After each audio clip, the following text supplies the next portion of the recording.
आज की इस वीडियो में मैं आपको बताने जा रहा हूँ लूसीफर की ओरिजिन स्टोरी के बारे में कि आखिर लूसीफर की शुरुआत हुई कैसे, कि आखिर कैसे वो गॉड के सबसे फेवरेट एंजल से शैतानों का राजा। और आज आपको इस वीडियो में ये भी पता चलेगा कि आखिर लूसीफर का ऐसा बनने का क्या कारण था। इस कहानी की शुरुआत हम करते हैं सृष्टि की रचना से, जब गॉड ने स्वर्ग को बनाया था और उस स्वर्ग में रहने के लिए उन्होंने बनाए एंजल्स। गॉड के सबसे चहीते एंजल्स को आर्क एंजल्स का नाम दिया गया।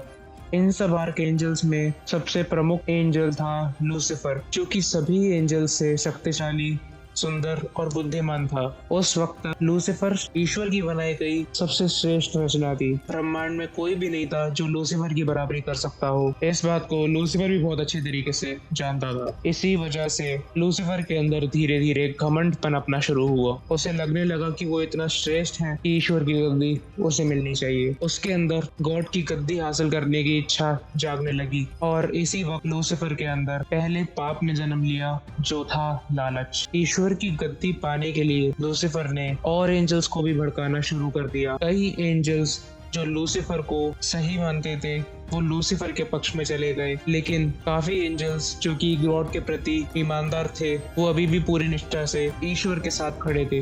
एक दिन गॉड एक मीटिंग बुलाते हैं सभी आर्क एंजल्स की, जिसके अंदर वो लूसीफर को नहीं बुलाते।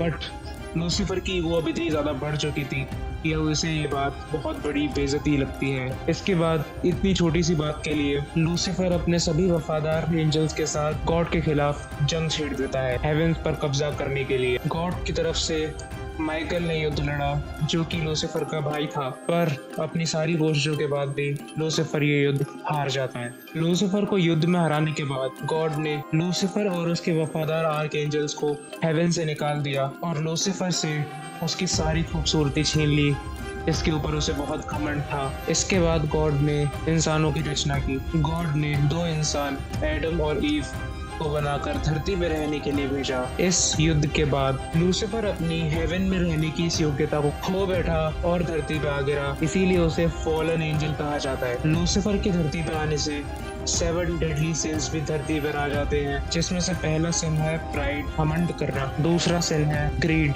लालच करना। तीसरा सिन है लस्ट। चौथा सिन है जेलसी। पांचवा सिन है ब्रूटनी, माने नशा करना। छठा सिन है क्रोध, एंगर। और सातवां डेडली सिन है स्लॉथ। इसका मतलब होता है कि आपको किसी काम को करना है पर आप उस काम को नहीं कर रहे, अपने आलस के कारण या किसी भी अदर चीज के कारण। इस सृष्टि की शुरुआत में ईश्वर ने एडम और ईव को बहुत ही सुंदर धरती रहने के लिए दी थी और उस धरती पर ईडन गार्डन में लगे ज्ञान के पेड़ के एक फल को खाने से मना किया था, जिस फल को खाने के बाद उन्हें पाप और पुण्य का ज्ञान हो जाता और वो पाप का रास्ता ज्यादा चुनते, क्योंकि पाप का रास्ता आसान होता है। लूसीफर एक सांप का रूप धारण कर ईव को भड़का देता है कि इस फल को खाने के बाद वो मरेंगे नहीं, और ईव लूसीफर की बातों में आकर उस फल को खा लेती है और तभी से इस दुनिया में पाप की शुरुआत हो जाती है।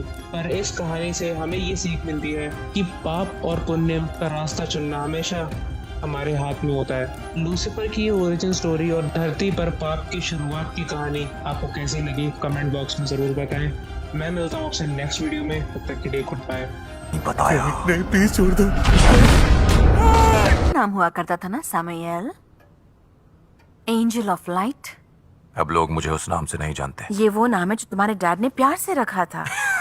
अच्छा, अपने बेटी को हेल भेजना भी उनके प्यार जताने का एक तरीका था। ओह, गॉड ने तुम्हें हेवन से इसलिए नहीं निकाला क्योंकि वो तुमसे गुस्सा थे? आखिर तुम कैसे जान सकती हो कि गॉड का इरादा क्या था? ओह, नहीं जानती। देखो, गॉड ने तुम्हें निकाला क्योंकि वो चाहते थे तुम उनके सबसे मुश्किल काम को अंजाम दो।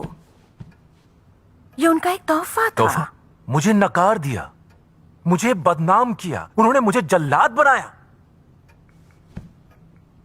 तुम्हें जरा भी अंदाजा है मुझ पर क्या बीती? युगों तक मैंने ऐसी जगह बनाई जिसमें मरे इंसानों को सजा मिलती है। मतलब मुझे क्यों दोष देते हैं अपनी हर गलती का? मानो मैं दिन भर उनके कंधे पर बैठकर उनको गलत काम करने पर मजबूर करता हूं, जिसे वो होश रहते नहीं करेंगे और कहते हैं डेविल का काम है। मैंने कभी किसी को गलत काम करने को नहीं कहा, कभी नहीं। तुम्हारे साथ जो हुआ वो गलत हुआ।